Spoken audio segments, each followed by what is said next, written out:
I could see the newscasters sort of like fidgeting with their ears, like they were getting something in their ears about breaking news.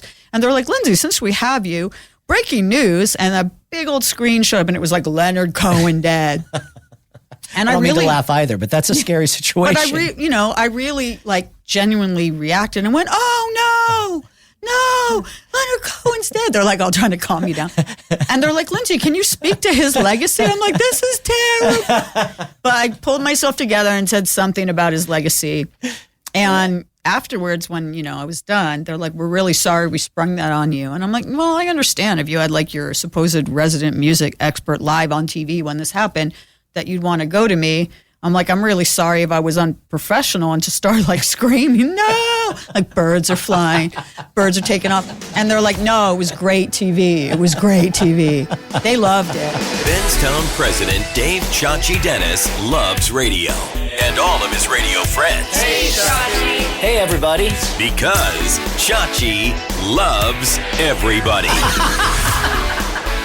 My next guest is a versatile music professional. She's held roles at Yahoo, SiriusXM, and Warner Music Group.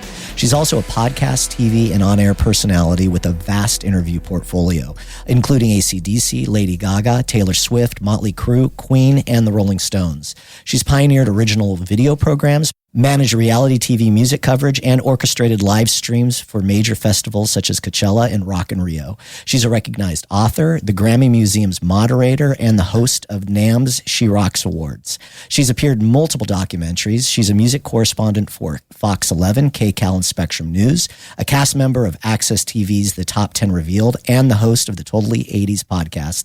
Please welcome music journalist Lyndsey Parker. Lyndsey, welcome. Thank you so much for coming out to see us. I'm impressed by myself when you read it like that. Can I hire you to be my publicist? My agent? You have such an impressive resume. Wow. And we got introduced actually just a few weeks ago from a mutual friend from Jacqueline. And I'm sure that we've run in similar circles because as I was going through your bio, I'm like, I can't believe that you've grew up here in LA. I've been here for almost 25 years and we haven't formally met. I'm genuinely shocked we haven't met before. So it is nice to formally meet you. Let's talk a little bit just about growing up here in LA in the San Fernando Valley. You mentioned as I was going through your notes, you were a proper Galleria going Valley girl. So we're in a perfect place because our offices are in the Glendale Galleria. I know, but when people say Galleria, I'm sorry, Glenn. I always would think Sherman Oaks Galleria, the home of the Valley Girl movie, Fast Times at Ridgemont High movie, and also where I had my very first date.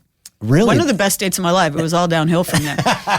Quick story, story time. Someone, the first day of middle school, coming back from summer vacation, my friend Karen in carpool told me that there had been a boy she met at summer camp who was really into Duran Duran. I had never met a boy at that time who was into Duran Duran. She's like, oh, he dresses like John Taylor. He's got a fedora hat. He has these Converse sneakers where he draws the names of like the members of Duran Duran and like Duran Duran song titles all over them. And I literally said, give me his number. And she got it off like the mimeograph for the summer camp. And I cold called him. This has never worked since. Being this forward has never worked this well. But I just cold called him and was like, hey, I hear you really like Duran Duran. You want to meet at the Galleria and go play Pac-Man together and shop at Liquor's Pizza for Duran Duran posters? And we did. It was a great date. And that was the Galleria, the Sherman Oaks Galleria, the OG Galleria, which is now just a lame office park, unfortunately. It sounds like a fantastic date. And that was it? All kind of downhill after that? Well, it was a star-crossed. He lived in the Beverly Hills. I lived in Tarzana. He was, 310. I was 818. We didn't have cars. Right, geographically undesirable. That's a thing that is in LA. Totally. Absolutely. If you're on one of the apps or whatever and you're like, oh, Long Beach. No. So yeah, I grew up in the 818. It wasn't even the 818 then. It was all 213 back then.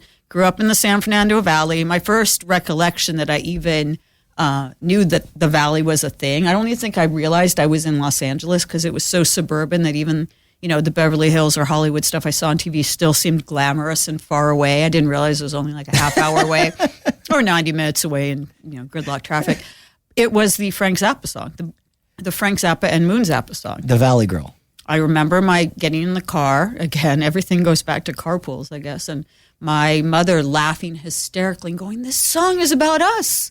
This song is about where we live. And I listened to it and went, even at that, young grade school age, I was kind of like, this doesn't sound like a flattering song, Mom. But it really put the Valley on the map in a pop cultural way in the 80s where, there was a song, obviously, but then there was the movie. There was the Valley Girls Guide to Life handbook. There were all these spin-offs.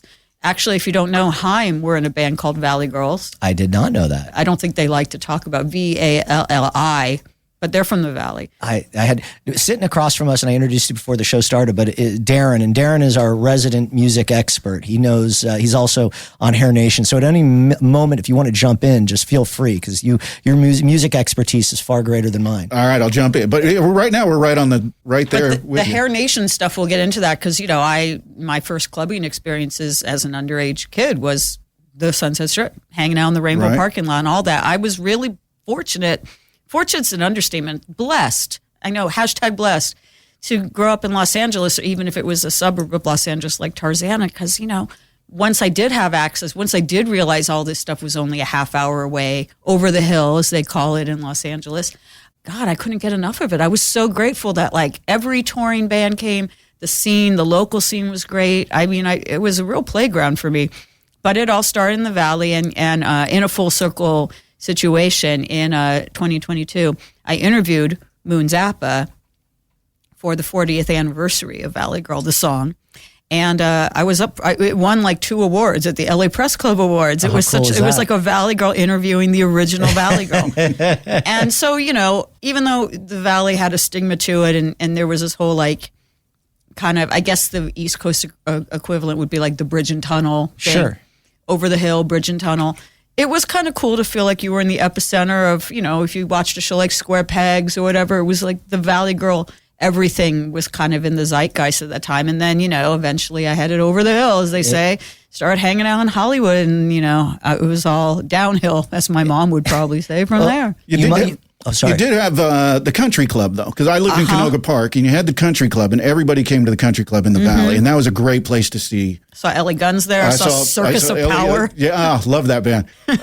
Poison, I saw. That was when it was the most packed I ever saw was Poison. Bret Michaels told me in an interview once that the guys in Poison, they used to just pull up into the parking lot and sleep at the country club, so when it opened, they could eat all the free food there before their sound check. Actually, when I hear about what played at the country club when I was, too young to go there, it was I believe U2's first LA show, and maybe their first American show, or one of them, was at the country club in Reseda. Wow. Which is pretty crazy. But there were a couple other clubs. There was an FM station. There was Palomino. FM station. That was, and they're still, I still go there, or I think they're still there.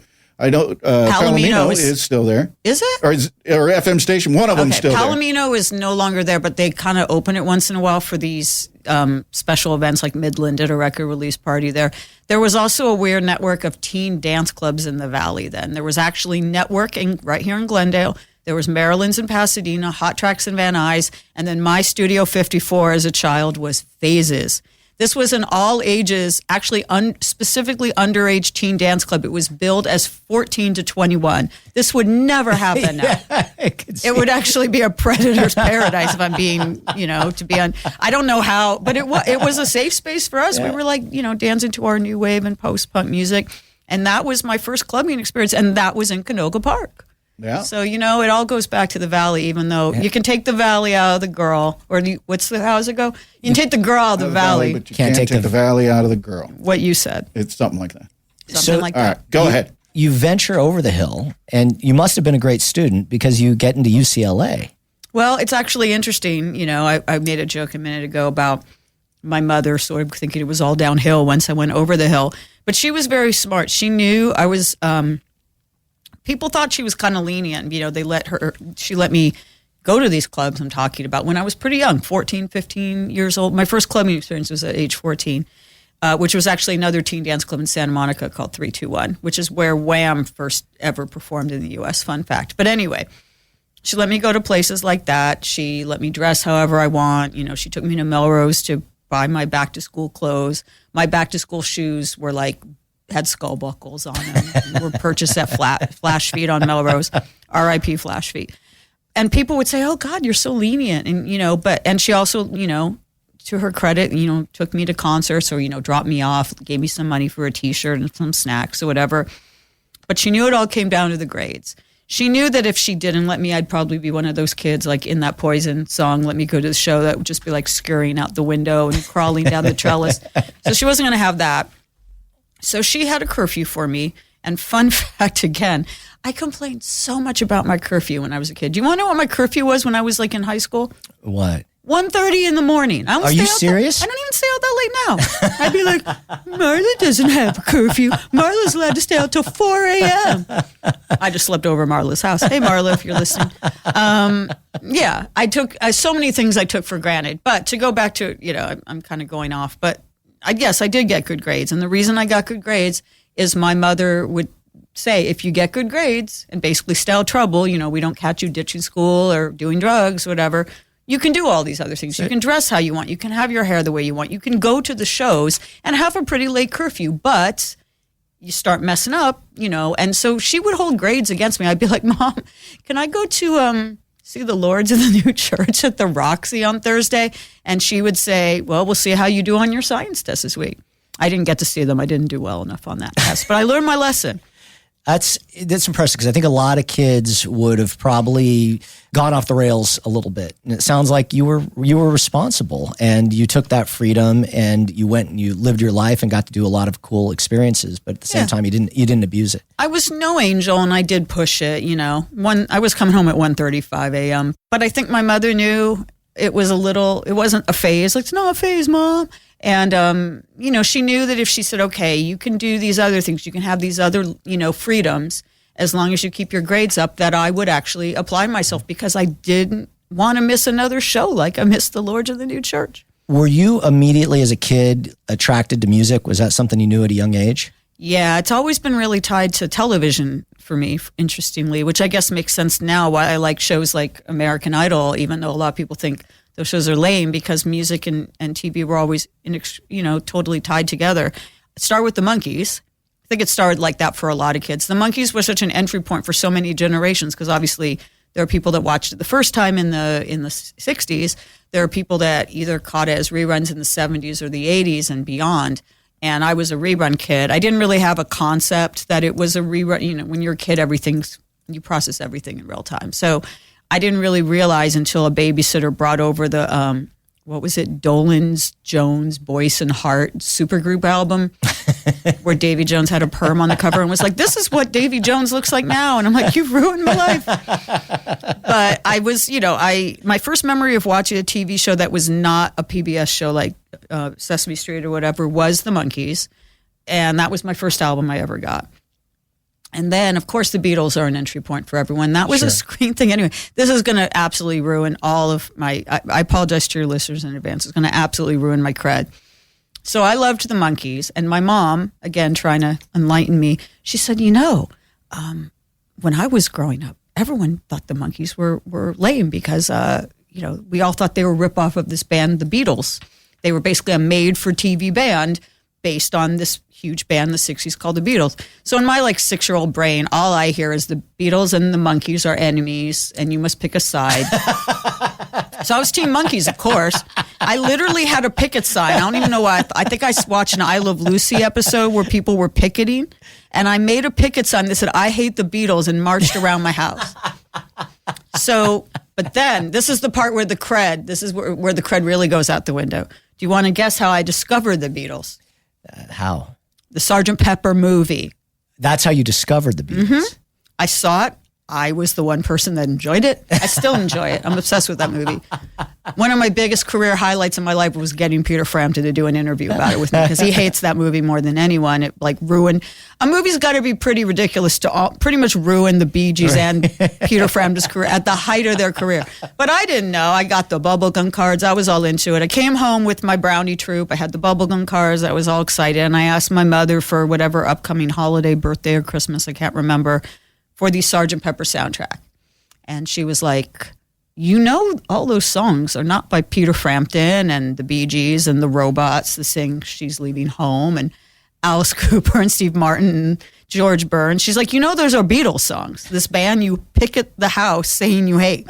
I'm like, I don't care. I just want the songs. She's like, I'm going to get you, I'm going to get you the Sgt. Pepper album by the actual Beatles. And she did. And then, it was, they're a gateway band for everyone, really. And then. And no longer Team Monkees? Oh, you can like them both. You can like Oasis and Blur.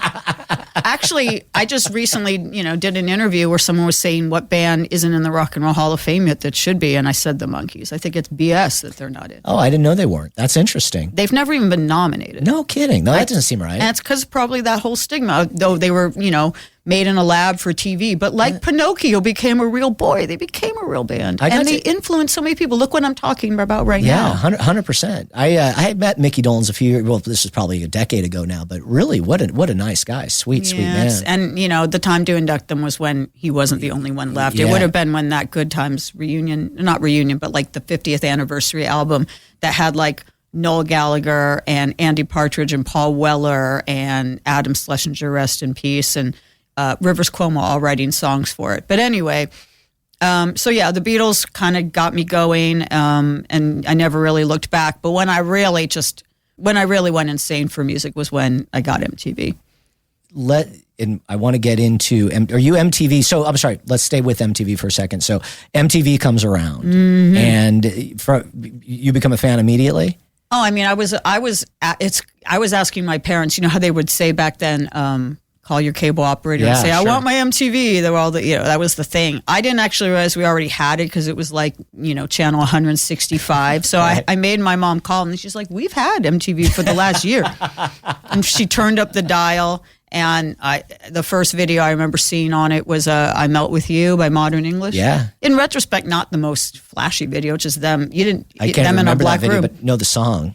I mean, the song is from Valley Girl. So there you go. Oh, all right. Or it became popular in Valley Girl. So, it's a great song. Yeah, amazing song. But I was just like, what is this? I don't know. A lot of people probably forget that MTV was so edgy and cool then and actually showed music. The M stood for music.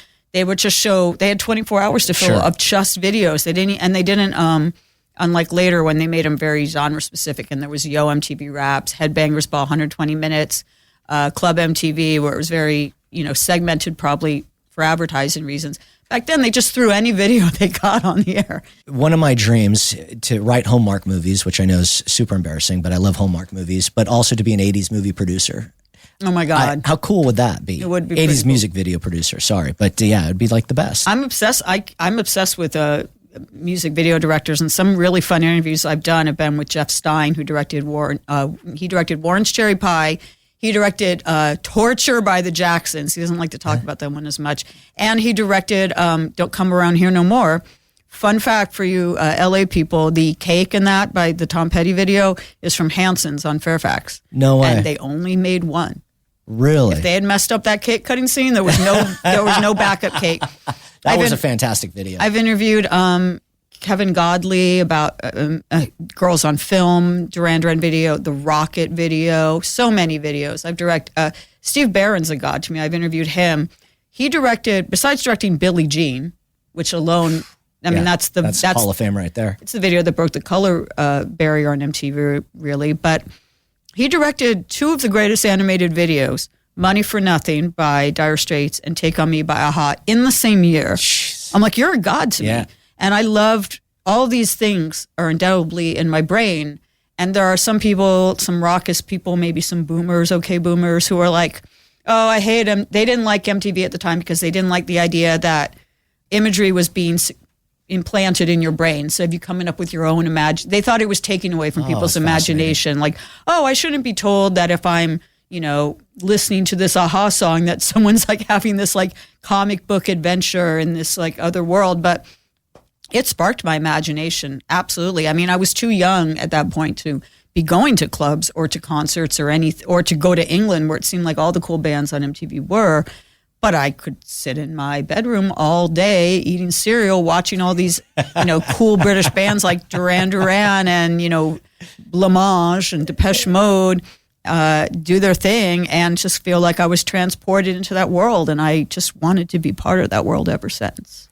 You get your first internship at a college, or did intern at college radio at UCLA, and then you get a gig at Capitol. No, I was a DJ at UCLA on their radio station. I was a college radio DJ at Capitol, which was really exciting for me. And, the answer to everything, if you're on any floor there and you ask someone, where's the bathroom, the kitchen, the copy machine, the coffee, they say, just walk in either direction. You'll eventually hit it. It's quite literally like a circular building. Sure. The way it looks on the outside is how it is on the inside. It's iconic.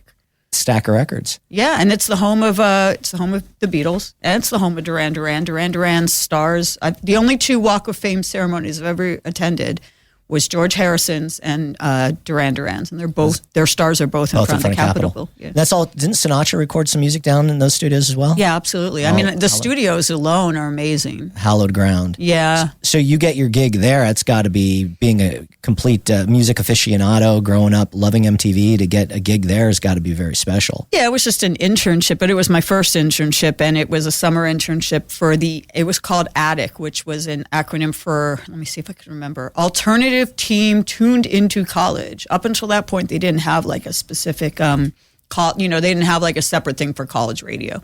And this is the 90s now, and, the alternative nation is exploding, and I think they realized that that's something they need to focus on, which I honestly, you might know better than me. Is college radio still a thing that labels care about? CMJ's gone. Yeah, no, yes, it is. College radio, there's still IBS that's around. There are still college stations, but honestly, the labels, they pay more attention candidly to TikTok and to, I think probably radio's third on their list. Spotify, TikTok is certainly higher. College radio was a real thing then. 100%. I remember getting say it before you play it. They would put in, the little labels on the single. And there was still this weird stigma, which is kind of quaint and actually kind of cute now to think about, how like there was still this idea in the 90s that if you were on a major label, you'd sold out. Yeah. There were people who'd be mad that Nirvana weren't on Sub Pop anymore, or that Smashing Pumpkins had signed to Virgin, or that Green Day weren't on Lookout anymore. And it was really funny, to call college radio stations. And now I realize that the people I was talking to were probably teenagers. I mean, they were college radio, they were college kids. And you'd be calling them from Capitol Records, and they would just act like you were a piece of, you were lame. Like, Capitol Record. Like, no one was impressed that you were calling from Capitol. If you'd been calling from, Kill Rock Stars or, Alternative Tentacles or Touch and Go, they'd be like, hello, what can I do for you? It's just so funny now to think about how things were then, and that people cared about like that then. It seems like there's a book I read called Sellout that's all about that. It's just hilarious to me. The first thing I ever wrote I'm getting ahead of myself, you're probably going to ask me about my fanzine, but the first thing I ever wrote was for the first advance cassette, and it was a cassette that I ever got, and it was Siamese Dream by Smashing Pumpkins, and it wasn't even a review. It was like an op-ed where I was defending the fact that Smashing Pumpkins were still good even though they had signed to Virgin. Like, this was an argument that needed to be made in 1993. It's so funny. It is absolutely wild. But from what I know about Kurt Cobain, he was very upset, felt that he had sold out. I actually don't know if that's true. I mean, obviously, I only know what I've read or heard secondhand. Right. I don't really, I think he was an intelligent guy who'd come from a lot of poverty. He'd grown up very working class in Aberdeen, and college was not an option for him. What his future looked like if his band didn't make it was probably, very blue collar jobs and, continuing the cycle of poverty. And I think it was a case of be careful of what you wish for, that once he got famous, the extreme fame that no one could have expected a band like Nirvana to get didn't sit well with him. But I do think he wanted to be successful. I think he wanted to be big. I don't think he had a problem signing to Geffen. We also remember DGC was pretty cool then. Right, they had Urge Overkill, who I'm obsessed with, and they had Teenage Fan Club, who I'm obsessed with. The 90s were a good time for major labels were signing anything. There's a documentary, which I can't unfortunately remember the name of right now, but it's really hilarious. Maybe I'll think of it later. But it's a documentary about how major labels were signing like any band in the 90s to try to jump on this alternative bandwagon.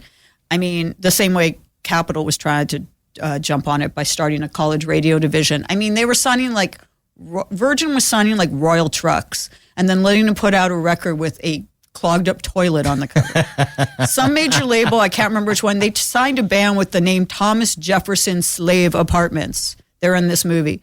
It's like, and another band called Cop Shoot Cop. I'm like, did you really think this was going to be the next Nirvana? Did you really think that? Yeah. But there was that whole like idea of major versus indie is something that I really grew up with. Although I never really cared what band a label was on. If it was a label I really liked, like Matador, I did like DGC, I did like Sub Pop, but I never really had that snobby thing of kind of like disparaging a band because they got successful. I never got mad if my favorite band, The Cure, finally got successful. It was more like me thinking like, yeah, everybody realizes we were right. Sure. The good music the prevailed. Validation. Yeah. Tell me about pork chops and applesauce. The name comes from a Brady Bunch episode. Side note about the Monkees, it blew my mind when Davy Jones was on the Brady Bunch. I was like, how is this happening? That's a lot to take. My two favorite shows growing up were the Monkees and the Brady Bunch reruns, and I was obsessed with the Brady Bunch, still am. Wasn't a Brady Bunch zine, but it took, from the name where Peter's trying to get a personality, and he's like, pork chop. I remember that episode. And the first band I ever interviewed for it, or for anything, was... probably not coincidentally, a band called Eve's Plum. Obviously, their name was a play on Eve Plum. Yeah.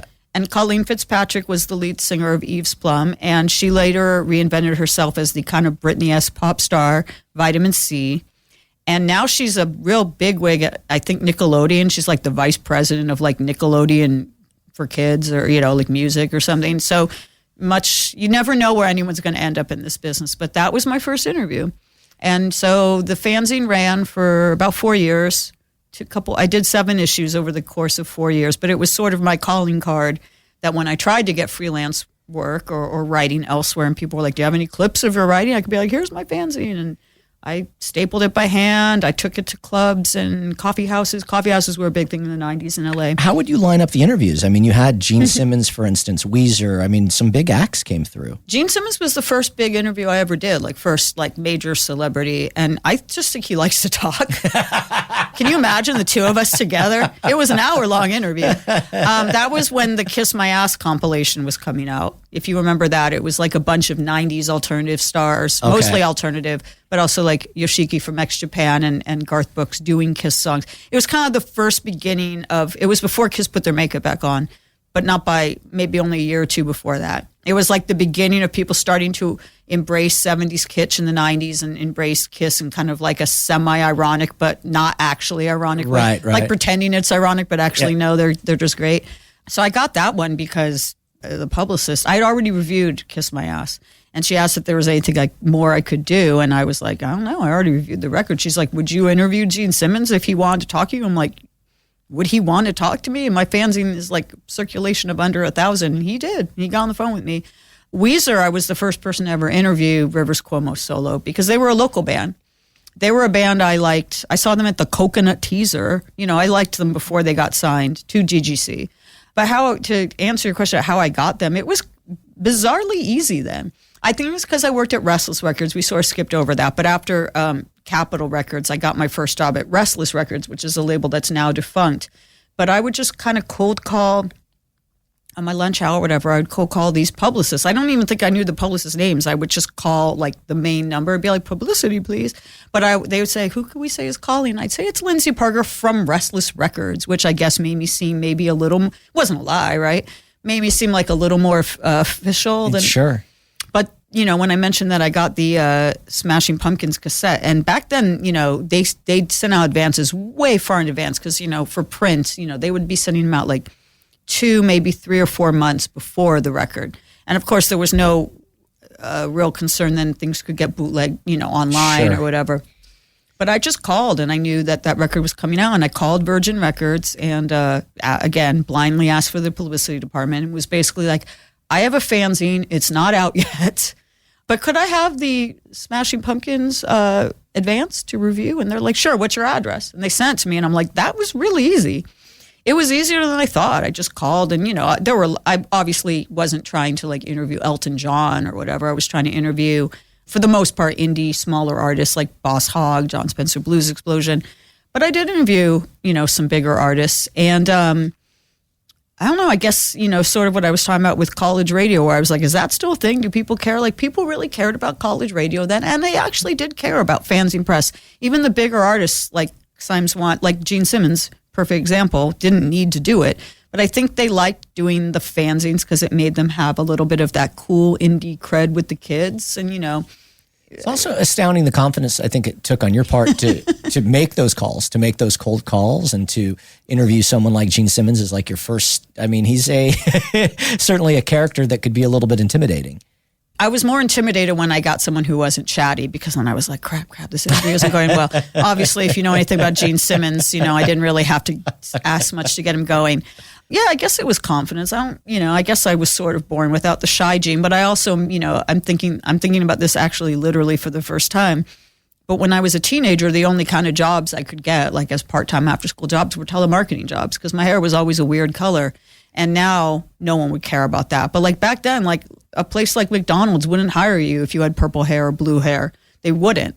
So the telemarketing boiler rooms back then were all full of like people with face piercings and face tattoos and shaved heads and mohawks and weird punk clothes. So yeah, I guess I just got good on the phone, I guess.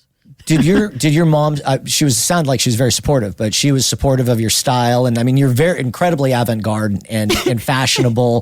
That's a compliment, right? Absolutely, yeah.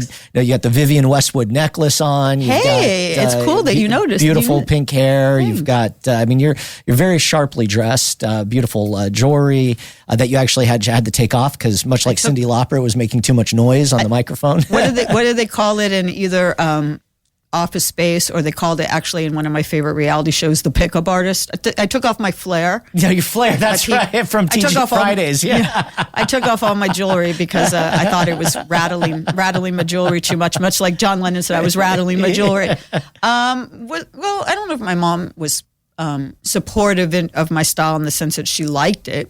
She, I'm naturally blonde, and she obviously thought it was crazy that I was dyeing my hair any other color but blonde. And when she would, there's so many women who, go to the salon, only her husband knows for sure. But she let me. I mean, she had a couple rules. No shaving the head, because that would take too long to go back. And no piercings other than my ears. Okay. And no tattoos until I, got to be of age to do that. But hair, she didn't care if I dyed she would dye my hair for me sometimes. Oh, sounds like a very cool. Is your mom still with us? She is. That's awesome. Yeah, and she's a big supporter. But she knew, I think, so many kids love music when they're that age, and somehow she knew maybe with me it wasn't a phase, that this was kind of like, I think this is any parents listening, just like if your kid's really, really into something, unless it's like something, illegal or dangerous or whatever, but if your kid's really, really into something, whether it's sports or comic books or whatever it is, just like let them do it. It's really well said. I agree with that. I don't have kids, but I absolutely agree with that. My parents were pretty open with me and let me really pursue the things that I did. They probably would have rather me have been a doctor like my dad, but it turned out okay. I don't have kids either, and I have to also say, just as a total weird aside, got to give my parents credit that they I don't ever recall them really pressuring that for me. My dad used to actually say to me, "Don't ever have kids. Don't get married." Well, you're welcome, Dad. No, babe. No, but he was just like, just do you. He's like, don't have children. Don't get married. My dad's a very ambitious, self-made man who came from nothing. And ambition has always been something that's very important. Ambition in career. And I guess he did instill that in me. It sounds like it. You're very entrepreneurial. You started a website called launch.com. I did not start that. I can't take credit. You can't. Well, you were involved at the beginning. Am I correct? Well, launch.com. Hey, kids, let's go back to the 90s. Remember when CD-ROMs were a thing? Yes. Okay. So CD-ROMs were a thing, and Dave Goldberg, who is no longer with us, he died a few years ago, sadly, but he was at Capitol Records, and people might recognize his name because he was married to Sheryl Sandberg, the one who wrote Lean In, the book Lean In. And a person named Bob Roback, they started a CD-ROM magazine called Launch. That was supposed to be the future of sort of the idea of like technology's coming, and it was really ahead of its time. If you can get them to play, I have stacks of them, and I can't get them to play on anything because no computers have drives anymore. So you'd physically get sent a CD-ROM? Yeah, and it had packaging that had someone on the cover, and big artists. I'm talking like Alanis, Sarah McLachlan, No Doubt, Soundgarden, Silverchair at the height of their fame, Garbage, bands like that. And it was a CD-ROM, and you kind of would go in and be in this like 3D world, like you go into different rooms and there'd be a band. It was really cool, actually. And this was the mid-'90s, and the person they hired to start to be the editor of that was a guy named Dave DiMartino, who some of your listeners might know. He has an illustrious background. His most recent job before he started at launch was being the bureau chief at Billboard. But most people know him because he was the editor of Cream magazine throughout the 80s, throughout the heavy metal 80s. He was the one writing all the snarky captions about Poison and stuff. Actually, fun aside is that he's in the Poison behind the music, talking about how much Poison suck, and I'm in the Bret Michaels behind the music for VH1, talking about how much Poison rule, and I'm just waiting for someone to just do some kind of like counterpoint, Jane, you ignorant slut, like edit of us. But he was he was the guy who replaced Lester Bangs at Cream. And he was at Cream, and that's obviously a golden age of music journalism that sadly, is long gone. And he was brought in for Launch, the CD-ROM. And then long story long, they realized the web was still like a thing in like the late 90s where people were like, I actually used to have to try to explain to people what it was, like explain to publicists why they should give me the time of day. It was like the Capitol attic all over again, like the web. Sure. Like it would upset us that these artists would be going to print magazines that actually had less circulation and less viewers because it was print, like Alternative Press, which had like 50,000 subscribers or something. And I would be like, no, hundreds of thousands of people. But anyway, I sort of skipped ahead. But they decided to make it a website, which was launch.com. And I had been working at Restless Records at the time, and then Dave DiMartino hired me because I'd been grinding with my fanzine, taking it to, interviewing Gene Simmons on my own during my lunch hour at Restless Records and stapling my fanzine and walking uphill through snow both ways to take it. In the valley. In the valley. There's no snow in the valley. But yeah, walking uphill both ways to, put it at every club and coffee house and record store in LA. And he hired me. He took a chance on me. I didn't really have any professional editorial experience, and I was very young, but I had that eye of the tiger. I was just like I just kind of like hounded him until he hired me. And then I ended up working for him for like 19 years. I owe everything to him if he's listening. Thank you, Dave. And launch.com, I worked there for several years until Yahoo bought us and so stayed there for even more years. When Yahoo buys Launch, that's an exciting time, I'm assuming, and Dave and the company did very, very well in that acquisition.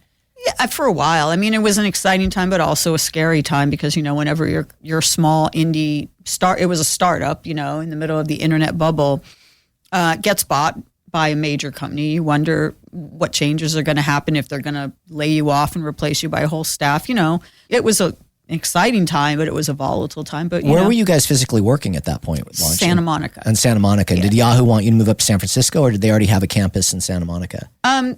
They just left us in Santa Monica. Obviously, LA is where entertainment is, as opposed to Silicon Valley, Sunnyvale, which is where Yahoo is. Did it change all of a sudden? You guys had more funding and you could go do bigger things. Yeah, in that respect, it changed. Of course, once we were part of Yahoo, we had to be a little more mainstream, which has its pluses and minuses. There's when you're Yahoo, of course, more people are now people are getting on the phone with you, right? But there's also the sort of realizing you have this kind of not wider audience that's not necessarily a dedicated audience of music nerds that would subscribe to a music CD-ROM, What was Yahoo? Because at that point, Yahoo was like Google now. It was hot. It was hot. What did they see? They wanted to really have a music scene as part of Yahoo is what they were looking for? Well, I'm happy to have this opportunity because it's a little bittersweet, to be honest, because people do not remember this. Maybe some people will. Yahoo Music was so ahead of its time. Before YouTube, the most music videos on the web were on Yahoo Music. It actually said that on our homepage, the most music videos on the web. We had thousands. We also had a radio station, Launchcast, where you could personalize your own station, and there were specialty stations. It was basically Pandora before Pandora. We were YouTube before YouTube. And then we started something called Yahoo Music Unlimited in the aughts, in the early to mid-aughts, which was basically what Spotify is. You could stream music, and it was like you paid $10, $9.95 a month for unlimited. That's why it was called that music. And so we were very much at the forefront of all of that. Also, we had a studio, a full-on studio. It was at the level of any recording studio in Los Angeles. The Dandy Warhols ended up recording there. Wow. And we had bands coming every day. It was like working at MTV. It was literally something where you'd be walking to go get a coffee and you'd be like, oh, Chingy's here today, or oh, Green Day's here today, or oh, T-Pain's here today, or Coheed and Cambria's here today. And yeah, we interviewed people on camera, and it was the same time AOL Sessions was happening. Like AOL Sessions was something every band would do when they came to LA. And they'd of course do like Jay Leno, who was the Tonight Show host at the time. They do all, they do KCRW, and they would do Yahoo. And we had so many artists. We had Adele, Amy Winehouse, Lady Gaga, Coldplay, Dixie Chicks, all play in our studio.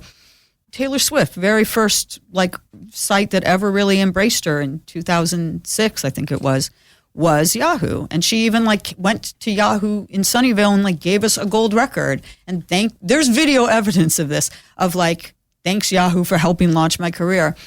But there's a lot of infrastructure that's involved, to keep, back then, we were literally encoding videos by hand. People would bring over the 3/4 tape messenger disc we'd be encoding. We had a huge library of stuff. And there's a lot of man or woman power that goes into encoding CDs and videos and cataloging them and getting them in our system. There's obviously all the royalty stuff. And a lot of the labels started, particularly the major labels like Universal, started to crack down on that. And, the long story long, all my stories are long, is someone in charge eventually realized this was a very costly undertaking, and they pulled the plug. And I think we were just a little too early. I remember we had a thing called Cover Art, which was a program where bands were supposed to come and do covers. And, ideally, this was before there was such a thing as being viral. I have to point out there was no social media then except maybe MySpace or Friendster. I mean, I remember when OK Go's video came out, I emailed it to people. That's another story I'll tell in a second. But anyway, there was no idea of going viral. YouTube didn't even exist. So we wanted people to come in and do performances of, a song that was against type and maybe a little funny or ironic. And so many bands didn't want to do it because they thought it would make them seem uncool. And now everyone does that. Everyone's doing covers on TikTok or in concert, Kelly Clarkson. And but that thing didn't exist then. I mean, the whole idea of going viral didn't exist. Like I was saying about OK Go, they came to Yahoo with pizza, and they were like, we have this video. It was A Million Ways. It was the one before the treadmill video, the one where they're dancing in the backyard. Yeah. And they're like, Capitol, all goes back to Capitol, I guess. They were like, Capitol Records doesn't understand this. They don't understand that we made this video in our backyard for $5. They don't think and they showed it to us, and we're like, this is hilarious. And they're like, could you help us get the word out? And they sent us, I found the email the other day. It had real player links and window media links. And I sent it to 100 people. It was called Watch This or something. So yeah, I think Yahoo had a lot of great ideas and visionaries like Dave, who were trying to make it happen, but it was just a little too early. And some people who, just kind of thought they didn't get it. And so a lot of people, I'm on my soapbox a little bit, but I'm really proud of the things we did in the early aughts to mid-aughts. And a lot of people, I mean, if you look up Yahoo Music on Wikipedia, all this is there. But I remember I almost cried once. I was at a listening party for Gary Clark, and I was introduced to him, and they said, this is Lyndsey from Yahoo Music. I still worked there at that time. And he's like, oh, Yahoo Music is how I got into music as a kid. He's like, I used to have my own station on Launchcast. I used to watch all the videos on Yahoo Music. And I'm like, can I give you a hug? It was just cool to know that he remembered that, because I do think for a smaller audience, Yahoo Music was for a really, really brief window of time. For some kids, it was their MTV. But, it didn't happen. And a lot of people got laid off because of all the stuff I'm telling you about. But the good thing, the plus, the silver lining was, once we no longer had that, the site swung back to being much more editorially driven as opposed to a jukebox to listen to your own radio station or watch videos. And that's when I started to sharpen my editorial skills again, because now it was about interviewing bands instead of just saying perform in our studio or watch this video. So, there's always a plus side to things. Thank you. It's an astounding story. I appreciate you sharing it because it sounds like you guys blazed the trails. I think we did. For what, maybe what Beats is doing today. Absolutely. In fact, actually, Ian Rogers, who was the head of Yahoo Music for a while, ended up going over to Beats and starting Beats. So yeah, a lot of people who came from Yahoo Music went on to do really cool things. It's fascinating how much timing has to do with things. The idea is certainly important, but you also have to have that. It's got to be at the right time. I mean, I just wish that the powers that be who, were not always the powers that be, there'd be a new regime come in and we'd be like, look at this wealth of stuff we did. And they'd be like, what? You had Coldplay in the studio? I'm like, yeah, we did. Yeah. There was some short-sightedness, but I think it's just like, it was a very costly thing to do, and we were just a little too early. Makes you wonder, too, if they would have hung on a little bit longer, would it have popped? Most everyone's laid off. You keep your gig. Mm-hmm. And why did they decide to keep you? Oh, that's a good question. I mean, I do think, some of it was luck. Some of it was visibility. I just was, I don't want to say it was because anyone else who got laid off wasn't good or didn't deserve to stay. Honestly, I've thought that many times. I definitely had survivor's guilt when in 2016 they laid off Dave DiMartino, who was my boss that I'd worked with for so many years, and a lot of my coworkers, and I was watching them like pack up all their stuff. And I felt, even though I was obviously happy to have a job, when people would tell me, congratulations that I'd survived that layoff, it didn't sit right with me for them to be, I didn't feel like celebrating. It was definitely an end of an era when that happened. Why? I mean, I guess I'm good at what I do, obviously, but I was just like kind of always one of those kind of very grinding. I was the person that just was very visible, I'm not a shy person. I put myself out there. People, like, if they knew a person on staff, they probably knew me. I don't, but again, I'm wary to answer that question because I don't want to make it seem like I was better than anyone I worked with or that I deserved it more or anything like that. It's also important to note at this point, you also start doing some on-camera work for Fox, for instance. Yeah. And how did that come about? The Fox thing is kind of interesting. We haven't even really, here I'm going to ruin my credit again. I have a weird fascination with reality TV in general.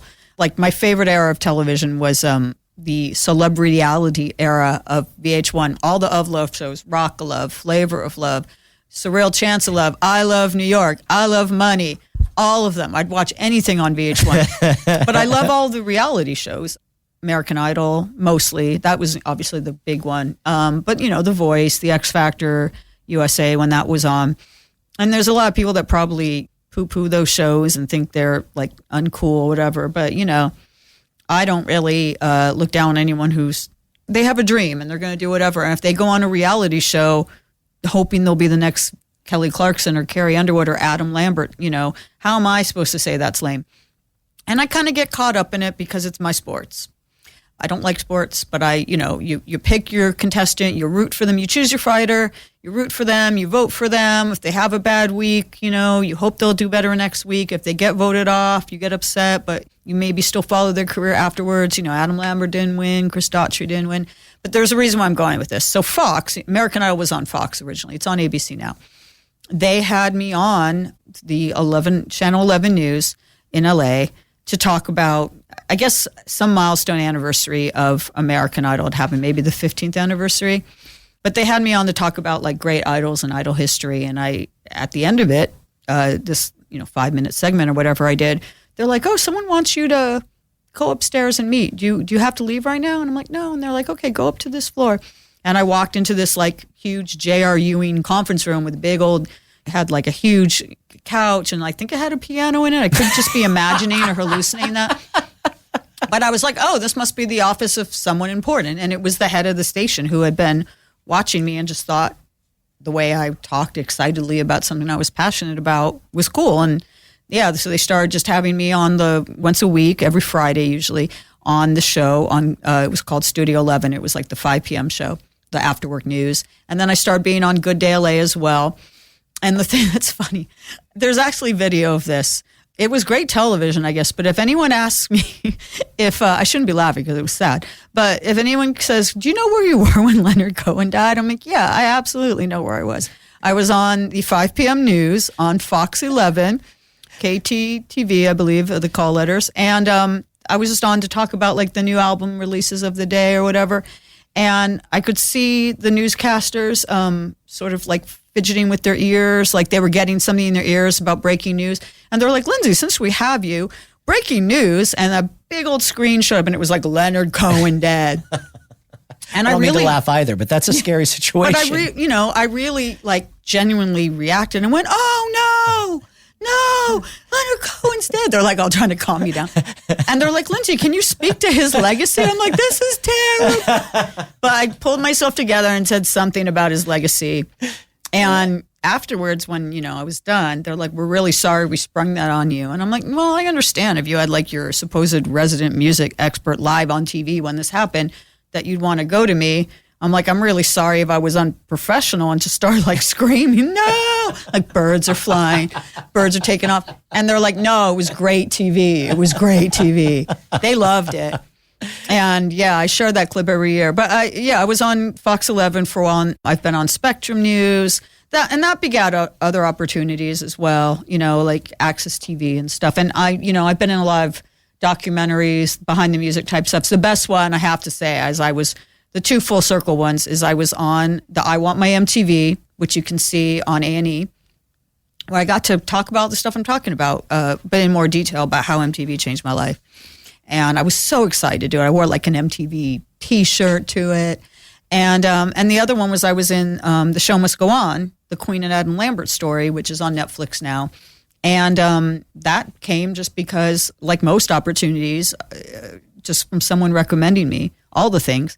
And that one came about because the person who was doing that documentary said, we need someone who knows a lot about Queen, knows a lot about Adam Lambert, and knows all about Adam Lambert's American Idol journey. And the person at Hollywood Records was like, there's literally only one person I know. Because I've, as much as my obsession with American Idol is, Adam Lambert was always my favorite contestant. The minute he walked into the audition room, I was like, I wrote it. I have the receipts where I just said, like, this guy's going to be one of the biggest stars to ever come out of the show. Feels good to be right. This is going to be part of the conversation where I think we have a mutual friend, Fred Bronson. Oh, God. Well, yeah, They're the only... he makes me look like a Luddite or like a novice when it comes to him. Fred Bronson is amazing. You should have him on the show if you haven't already. I need to have him on the show. He's great. Yeah, he like wrote for Star Trek and stuff. Yep. Incredible. Billboard for many, many years. And he is a really big Idol person. We became friends through Idol, actually. I figured when you're talking so much about Idol, and he's written a book about Idol too. I believe he has, but he's such an Idol, like king of the Idol world, that he literally officiated the wedding between Ace Young and Diana DeGarmo. He was the officiant of that wedding. I didn't know that. Yeah. I don't know if he got like a special one of those one-day licenses just for that. That's how Idolicious he is.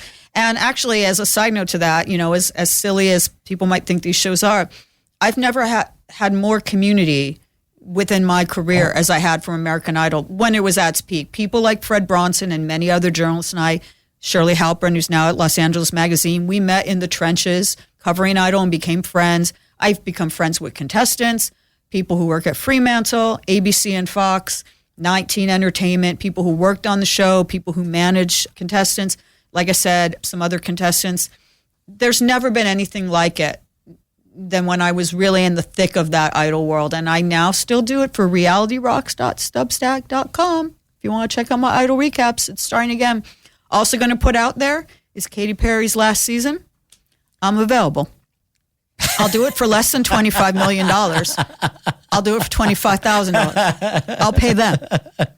I've actually, back when Nigel Lythgoe was still on the show, I mean, obviously he's problematic now, but when he was still a producer, I actually tried to sell him on this because this is actually, I'm going to go off on a little tangent because you will totally appreciate this. So do you know that American Idol, when it started in 2003, was supposed to have 4 judges? I did not. So 2 were supposed to be from, the label management, behind the scenes world, and they ended up being Randy Jackson and Simon Cowell. 1 was supposed to be a performer. Obviously, that role went to Paula Abdul. And the other one was supposed to be someone who was a quote unquote media personality. either a music journalist, and I do know someone who auditioned for it and got far enough to screen test alongside Randy, or a radio DJ. And the person who got the job was Ted Stryker from K-Rock. I had no idea. Yeah, this is out. This is not private. Like, he's talked about it. It's out there. So Ted Stryker was supposed to be the fourth judge, but he was still at K-Rock at the time. And, maybe you could talk to him about this. But basically, he was worried it would jeopardize his job at K-Rock to take this other gig. And, of course, no one knew what American Idol was going to be. So things have worked out for him well. He was at K-Rock for a long time, and now he's at another, I think he's at 98.7 now. But he didn't do the job. So they ended up just going ahead with 3 judges. They revisited the idea of having 4 judges for season 2, the Clay Aiken, Ruben Studdard season. And they had Angie Martinez, who's a big DJ. Absolutely. And apparently she quit during the auditions because she wasn't comfortable in that role. You have to remember how mean American Idol was then. It's not really very mean now, but in that height of Simon Cowell's fame, it was a pretty vicious show. Sure. And she wasn't happy watching, people crap all over poor kids' dreams. So she quit.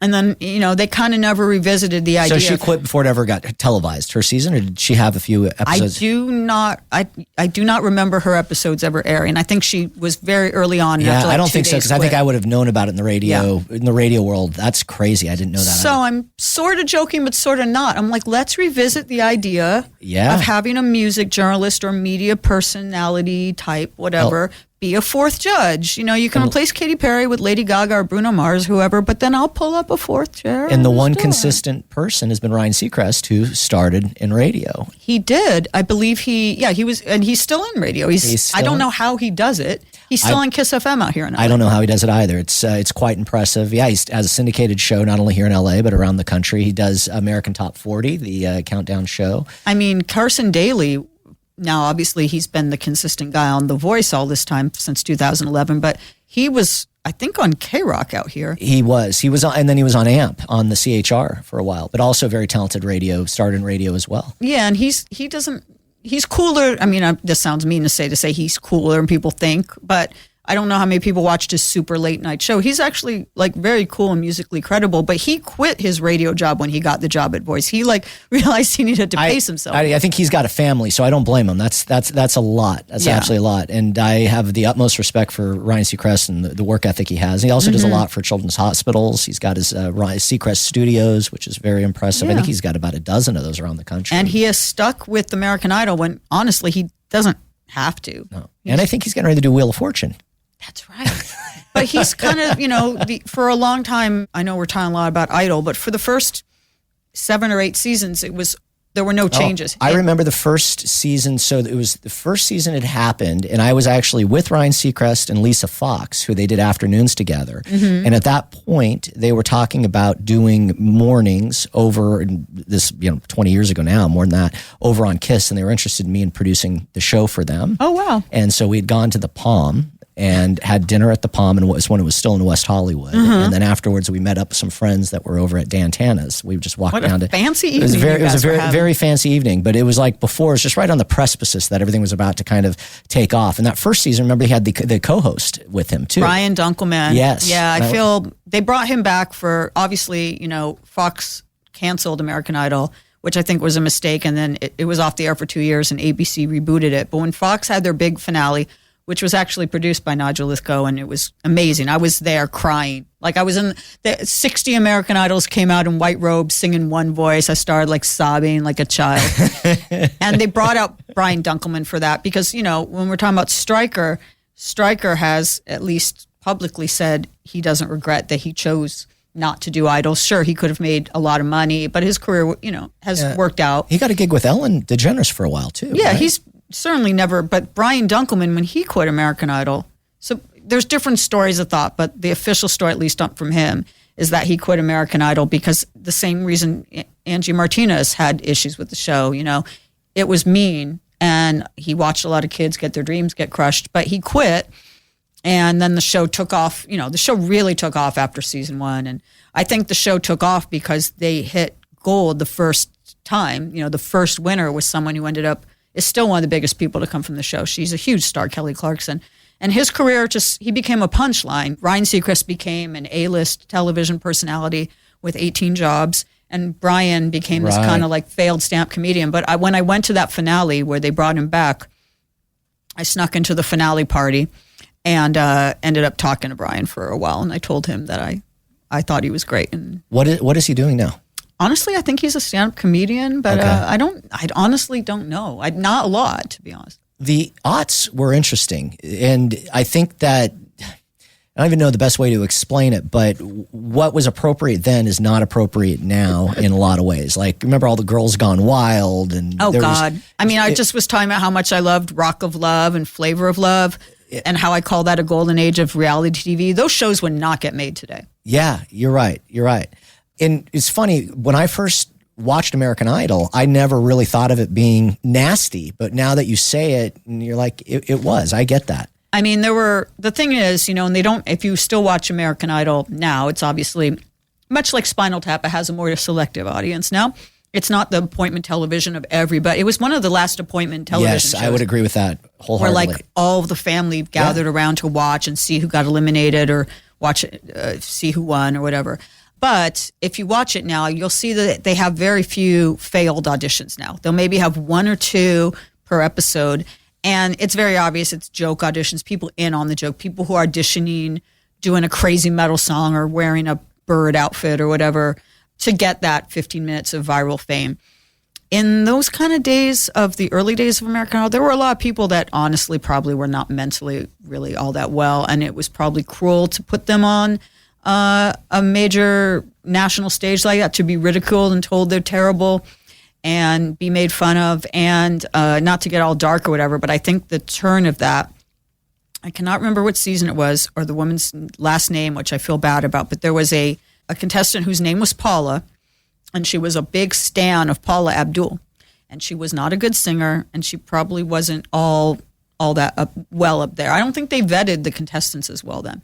And it was a mean-spirited time, in general, like Perez Hilton. When you watch like Framing Britney Spears, or you see the way like Amy Winehouse was treated, or Lindsay Lohan, or Paris Hilton, or Britney, you see how mean the media was then. Sure. And the blogs, TMZ was starting, Perez was starting, very, very cruel and vicious. And, it was fun to pile on, to be honest. I remember what I wrote about Britney Spears when she performed at the VMAs and did Give Me More, and it was like this disaster. And I don't think I was particularly sympathetic. But anyway, to go back to finish the story about Idol, it was in that world. And this woman whose name was Paula auditioned, gave a bad audition, was ridiculed on the show and ridiculed in her personal life when she returned to school or whatever. And I hate to get so dark, but she basically found out where Paula Abdul lived, parked her car in front of Paula Abdul's house, and committed suicide in the car. Oh, man. And after that, it was a bit of a wake-up call, not just to Idol, but probably to all TV producers, that they needed to be a little gentler with these contestants. And I think it was a good thing, but, with a little bit of guiltiness, I'll say, I laughed hysterically at the bad auditions of American Idol. I watched Being Bobby Brown with Whitney Houston, thought that was funny. Sure, me too. I watched Chaotic with Britney and Kevin Federline, never thinking to myself, like, should we have cameras on these people? Is this right? Like, are we exploiting these people? There's no doubt it was a different era, and I don't think we knew what we know now about mental illness. And even though it wasn't that long ago, it really was still not talked about that much then. Yeah. I mean, you would have thought I would have watched that Britney, to use that example again, or that Britney VMAs performance, or one of the terrible failed American Idol auditions, and said, like, this person should be getting help. This person shouldn't be pushed in front of a camera to perform. But it was a nastier time. I actually have a theory that the reason why why the media, the mainstream professional media, got a little nicer and gentler is because the meanness shifted to social media. Do we need to pile on and make fun of people when everybody on Instagram's doing that? And the cyberbullying. Let's take the higher road. Yeah. Tell me more about getting your own radio show, which was a lifelong dream. That was. Volume West. Yeah, it's over now, which makes me sad. You guys hiring? I'm available. When I was in high school for career class, I actually wrote a paper about what I wanted to be when I grew up. Not that ever happened, but I never grew up is what I mean. I wanted to be a radio DJ. God bless you for that, by the way. I grew up enough. I wanted to be a radio DJ, but the way that came about is Lori Majewski, who's a good friend of mine, and I'll tell just a story just because you never know, and I was saying you never know where someone's going to lead or what. Shirley Halpern, who is a friend of mine who I think at that time worked at the Hollywood Reporter, then Variety, and is now the editor-in-chief of Los Angeles magazine. She and I both got our start in fanzines. She had a fanzine called Smug. I had Pork Chops and Applesauce. And then we became friends through the fact that we were American Idol people. She had been the Idol reporter for LA Times for a while, and we were both Idol geeks. I'm also, as I've established, a big Duran Duran geek, going all the way back to the other superior, no offense, Glendale Galleria, the Chinook Skeleton. Follow along with me. I'm going somewhere with this. Okay. So Shirley Halpern one day says to me, I have my friend Lori coming over, for the weekend or visiting from New Jersey, staying with me. She's the biggest Duranie I know. You guys should meet. And I'm like, oh, we'll see about that. Biggest Duranie? She is, actually. I will say that Lori has me beat in that department. Lori Majewski is the biggest Duranie I've ever met. And the second biggest Duranie I ever met is the esteemed music journalist Annie Zaleski, who wrote their 33 and a third book on Rio. So shout outs to Annie and Lori. I'm number 3. I'm the third biggest Duranie in the media world. I accept the bronze. Anyway, we meet, me and Lori, obviously, like many Duranis, immediately bond, because I think for a lot of women in the music business who are like Gen X age, Duran Duran were a real big gateway band for us. And we never we all have that. And I've often said that I'm so grateful that because I had MTV when I was a kid and because of the age I was, my quote unquote boy band was a real band. If I was a little older, it could have been the Osmonds or, someone like that. It could have been Sean Cassidy. If I'd been a little bit younger, it could have been New Kids on the Block or whatever. Mine was Duran Duran, a bunch of like cool adult men who formed a real band from England. So put us, both me and Lori, on this path. We became instant friends and realized how much we had in common. She was, like I said, she was the founder of Teen People. She's a really great journalist. And she got this job at Volume, which at that time was only based in New York. See, I told you I was going somewhere with this. I just needed to lay out the thing to show, like, you never know what, being someone who loved American Idol, being someone who loved Duran Duran, being someone who did a fanzine, all kind of came together. So I became friends with Lori. Years after I met her, things actually at Yahoo weren't looking good. It was around not long after this time when all the layoffs happened. I was the only one left. So even though I was still there, I didn't exactly feel super secure in my job. And it was around that time I realized that even if I was at Yahoo, I needed to have other irons in the fire. I needed to have other hustles, side hustles. It's never good to just have one job because then if that job ends, what do you do? So she knew, and she basically put a word into Roger Coletti, who had worked at MTV for many years in the 90s, who had created this channel, Volume, which was basically a talk radio for music. It followed kind of the sports radio model but reporting on music, having people call in. It was like a talk radio station about music. It was a really cool concept. Never had been really done before. And she was hired to do the morning show with a radio veteran who you may know named Nick Carter, not from the Backstreet Boys, the other one, no C in his name, N.I.K. Carter. And she kept telling Roger Coletti, the guy who started the station, if you're ever needing someone in L.A., like Lyndsey would be perfect. And she put this bug in his ear and arranged for us to meet when I was in New York, and he and I stayed in touch. But it was probably, this is another lesson, is that you just you never know just because you think the door is shut. It took me 6 months before I got the job at launch.com. And it was about 1.5 to 2 years when Roger hired me because they were going to start an LA version of the show, 5 p.m. drive time, called Volume West. And initially I hosted it with Chad Smith because it was supposed to be a very, very LA-centric show. And Chad is from obviously the Red Hot Chili Peppers, which is kind of like one of the quintessential LA bands. He and I became fast friends, and it was really fun hosting with him. But, for some reason, I don't know why, he just felt like he needed to, leave the show to focus on, I don't know, touring with the Chili Peppers and putting out an album with them. Where were his priorities? Obviously not in the right place. No. You had some other great hosts, too. Slim Jim Phantom, who we had in recently, cool. Matt Pinfield. Yep. I mean, really impressive lineup. And that format couldn't be any better fit for you. Yeah, what?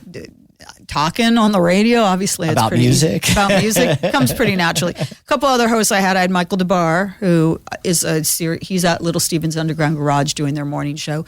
And then eventually, after it started off as a weekly show and then became a daily show. And then eventually my once-a-week co-host settled into Davey Havoc from AFI, who's one of the nicest people you could ever meet. And all of these people are super nice and super musically knowledgeable. And he lives in LA.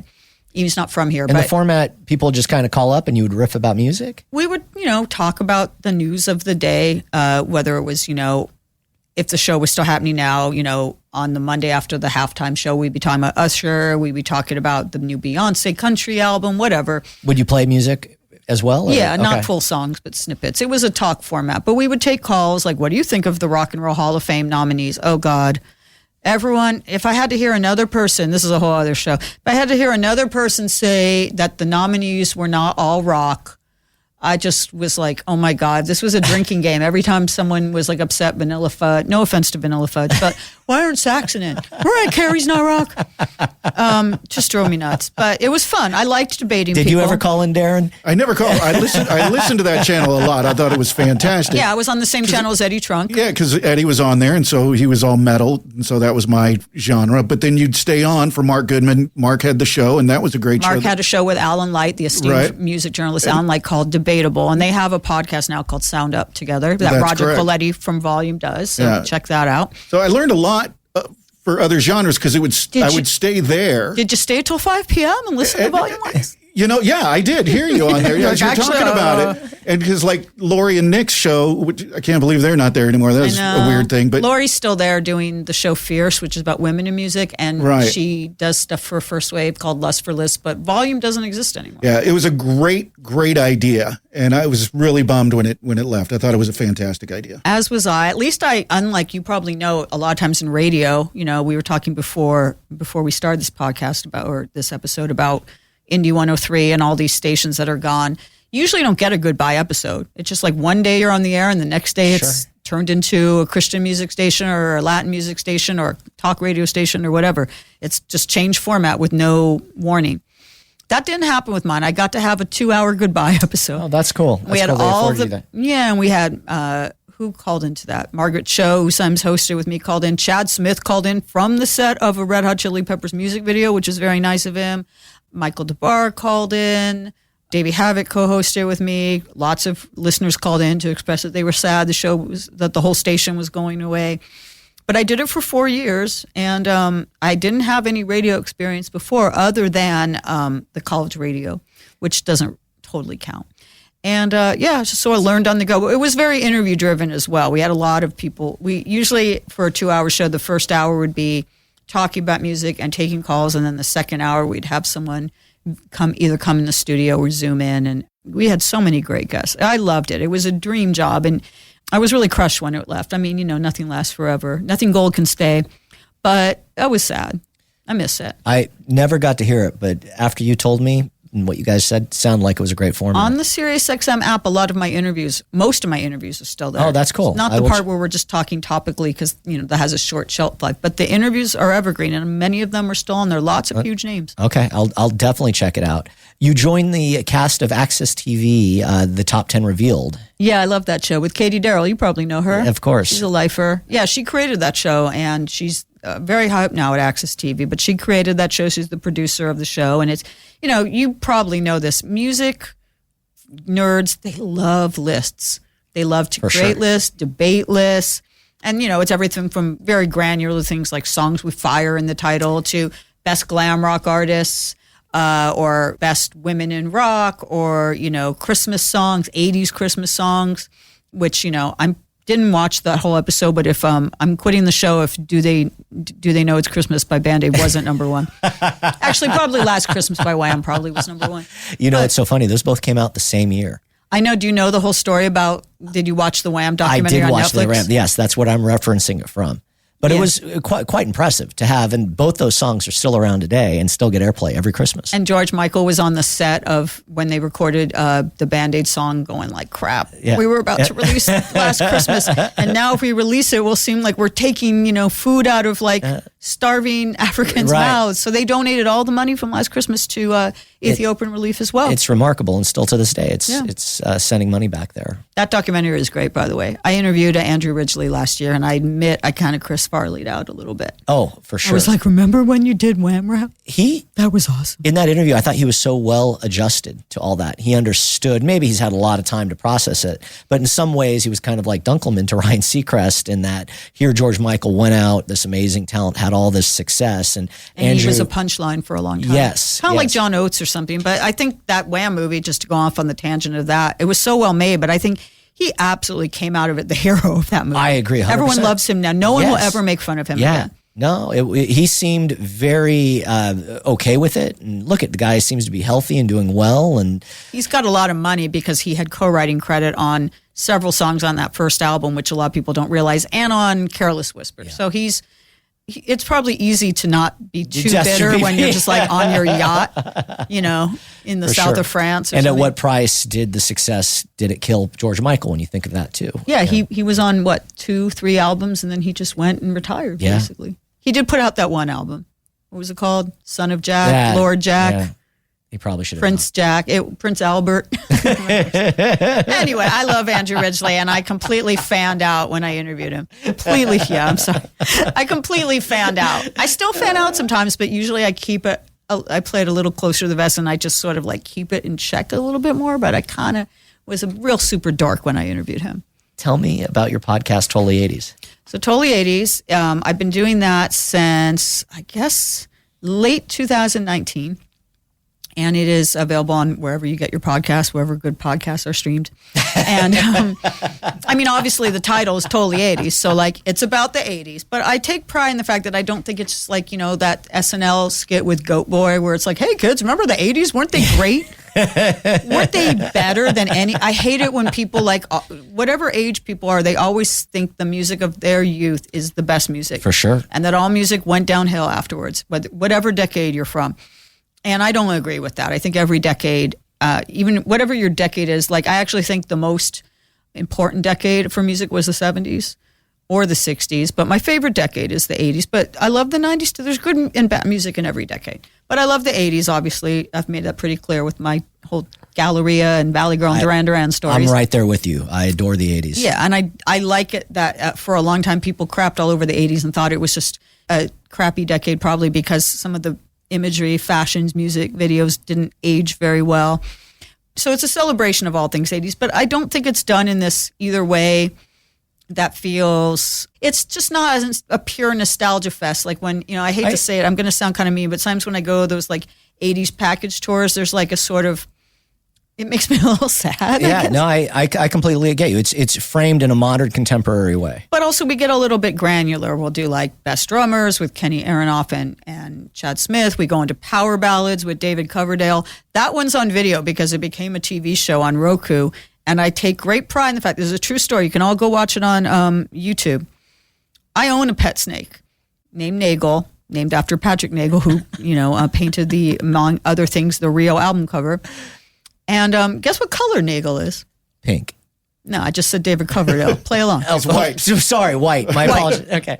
Don't think I didn't bring Nagel to the interview. I'm like, hi, David. I want to introduce you to my white snake. He made a couple double entendres about the snake, but that was a moment. That got a lot of followers for Nagel's Instagram. Nagel the snake on Instagram. Nagel has his own Instagram. Trying to monetize that. What kind of snake is Nagel? Corn snake, palmetto corn snake. It's a rare designer breed of mutant snake, and he's white. But anyway, that was a fun one. That was an absolutely fun one. But yeah, so we try to have fun with it, but also we get into, sometimes we do specific episodes that are just about one artist. We've done a George Michael one, a Cure one, a Smiths one, a Madonna one. I love Madonna. I can't believe it's taking me this long to talk about Madonna. We've also done, ones about the Sunset Strip and hair metal, certain genres like goth. We've done ones that are really specific, like Prince proteges, or since we were just talking about Band-Aid, we did a whole episode about all the charitable initiatives, which if everyone's been enjoying The Greatest Night in Pop, you might want to go listen to the Feelin' Charitable episode of Totally 80s, because you won't just hear about We Are the World, and you won't just hear about Do They Know It's Christmas. You'll hear about Hands Across America. I remember Hands Across America. And you'll hear about Hearing Aid. Stars. We're stars. There we go. Does anyone remember Hearing Aid? You remember it. I guess I'm the only one. What was Does anyone remember Laughter? Ronnie James Dio put that together. And so it was all the metal guys doing for charity. Yeah, it was like Kevin Dubrow and like members Doc of Motley Crue. Even Spinal Tap. The guys at Spinal Tap were in there, and there's a video for it. The whole bit. It's like an 8-minute long song. So the song is called "We're Stars." We're Stars. It's not the greatest song ever, but at the time it was like right on. Okay, at least they're doing something. They meant well. It was well intentioned. If I'm not mistaken, it was filmed at the same or recorded at the same place where We Are the World was recorded at. What was then A&M Studios. A&M Studios, right. So anyway, we get a little bit with that. The Prince Protégés episode is really fun. We've done novelty songs. We did fake bands. God, I loved that one. All I wanted to do was talk about the Dregs of Humanity, It's Your Move episode for like an hour. We talked about, musical TV shows from the 80s like Star Search and Solid Gold. I try to think of angles that aren't just like, let's talk about how the 80s were great, but like really pinpoint on a specific thing, whether it's an artist, a genre, or subgenre, or just like we did a really great fashion episode that actually Margaret Cho did, and then we did an episode all about malls that Margaret Cho returned for, and full circle, Moon Zappa was on. And the Sherman Oaks Galleria was discussed at length. So like it's really fun to sort of look at the decade in a way that I hope is not your typical, because there's a lot of 80s podcasts that are just being like, the 80s were great. Let's talk about how great Flock of Seagulls were.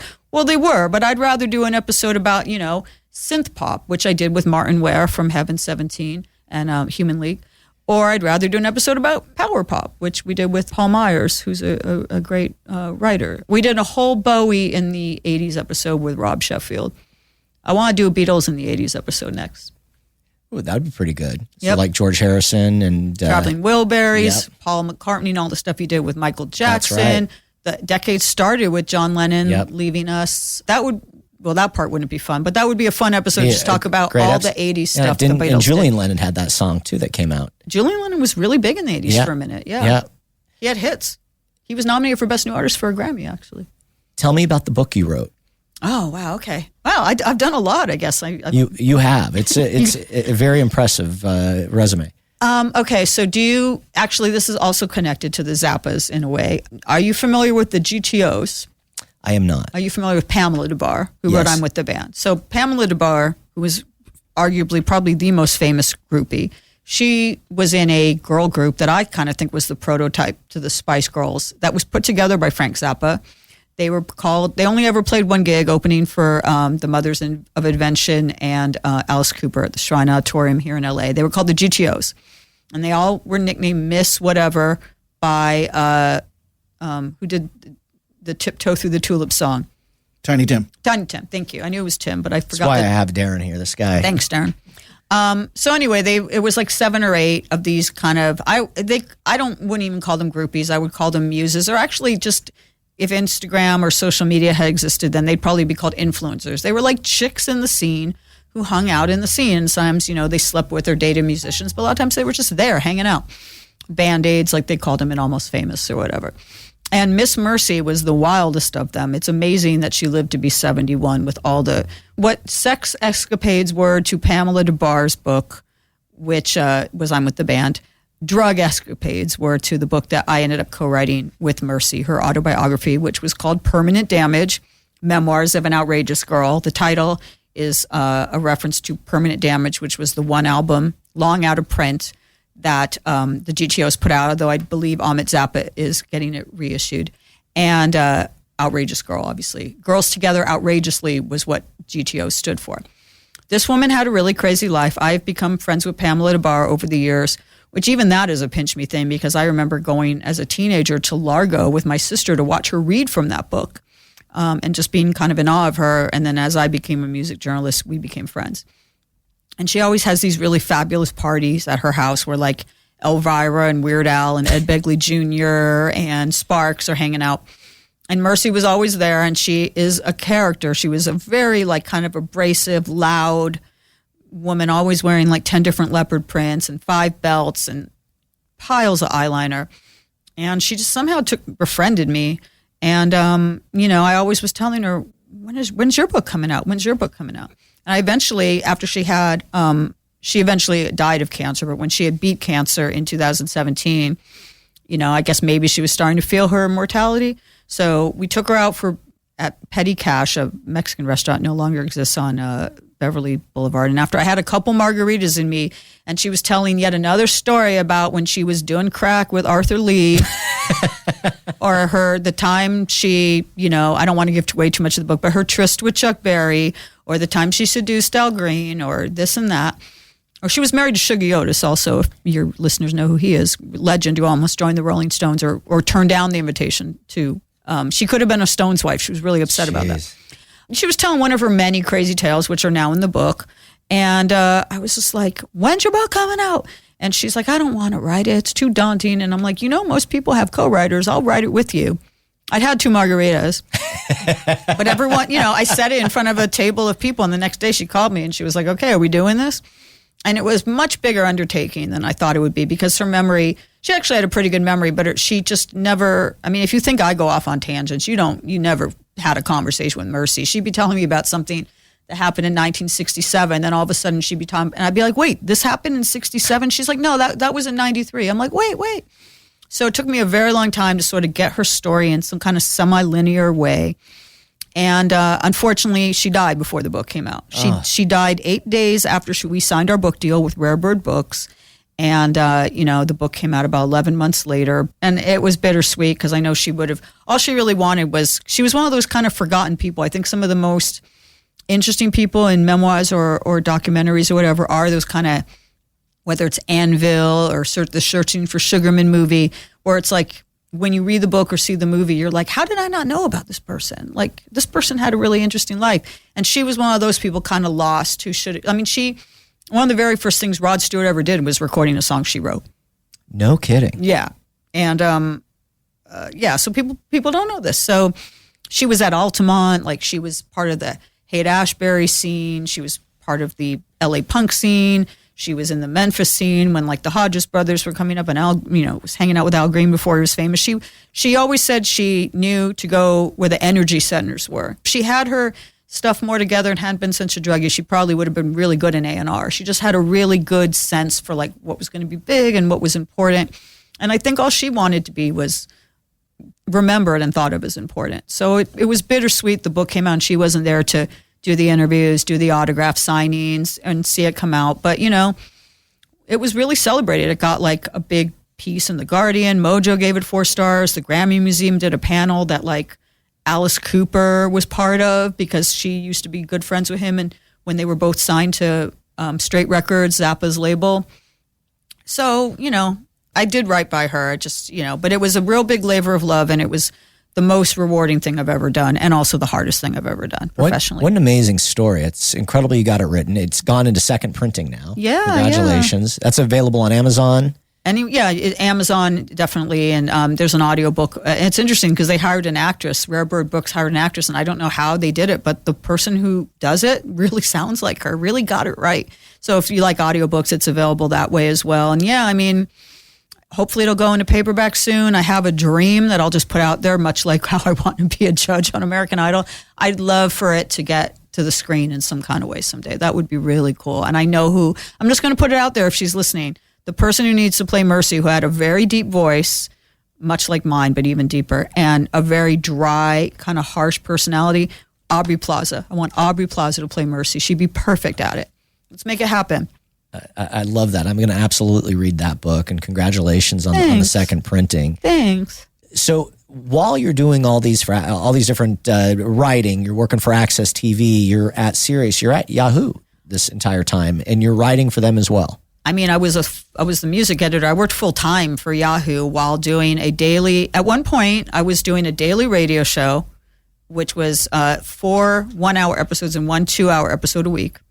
I was working full time for Yahoo, and I was doing the Totally 80s podcast, which is twice a month. I do know how. I was about to say I don't know how I did. The pandemic was happening during that time, so I wasn't doing anything else, and I wasn't having to commute. Everything was remote. I will have to say that doing the radio show during the pandemic absolutely saved me because every day I had a reason. I had someone to talk to. It was exciting to get on that Zoom, put some lipstick on, and get on the Zoom and talk to someone.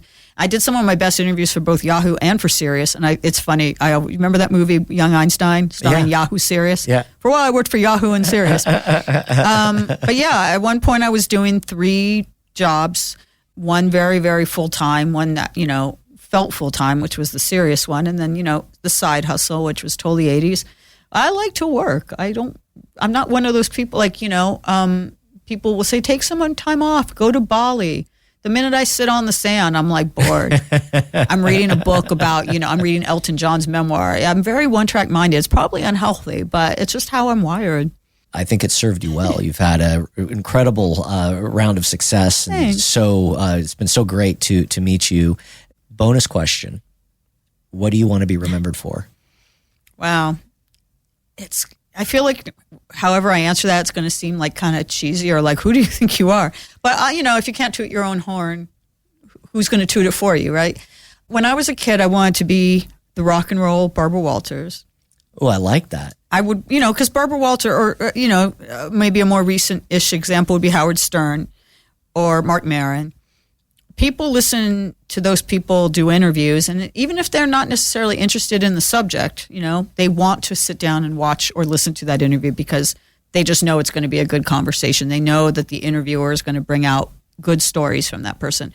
Also, when I was a kid watching MTV, I would watch Martha Quinn and want to do what she did. And side note, when people ask me, this is a bonus question I'm asking myself, there's always that cliched or that silly question, like, how did you know when you made it? And I always answer, I was interviewing Martha Quinn for an anniversary of MTV piece.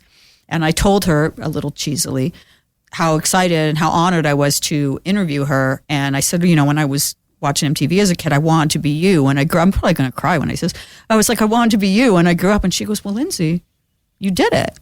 And I was like, head explode. She's like, you did it, didn't you? And I'm like, well, not like you, wasn't on MTV. But she's like, yeah, but I've seen you on TV and you interview people and you did it. And I'm like, holy cow, I guess I sort of did on a smaller scale because MTV was the only game in town then. But anyway.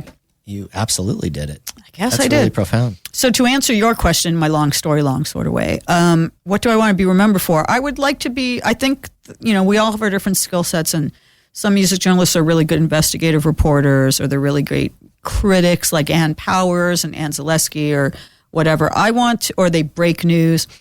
I want to be known as the rock and roll Barbara Walters. I want to be known as a really good interviewer who gets people to say interesting stuff. And, I know I've been doing so much talking here, but I am a good listener, I swear to God. And when I interview people, I really listen. I really do try to make them feel at ease and be empathetic and get them to tell funny or sometimes sad stories. And I always feel very accomplished when I've done an interview where I just know I got a person to open up more than they ever have. I've been told that many times. I pride myself on it. I do my research, and I think I'm good at it. And so when I retire, if there's one thing I want people to remember of me professionally, it's that I was good at that. Thanks for listening to Chachi Loves Everybody. If you like the show, we hope you leave us a 5-star rating and tell your friends. Make sure to follow us on Apple Podcasts, Spotify, or wherever you listen to your podcasts. This has been a Benztown McVeigh podcast production. Hosted and researched by Dave Chachi Dennis. Executive producer, Darren Silva. Producer and editor, Jake Urbanik. Show coordinator, Estefania Padilla. Marketing and distribution, Suzanne Aksu and Robbie Gessel.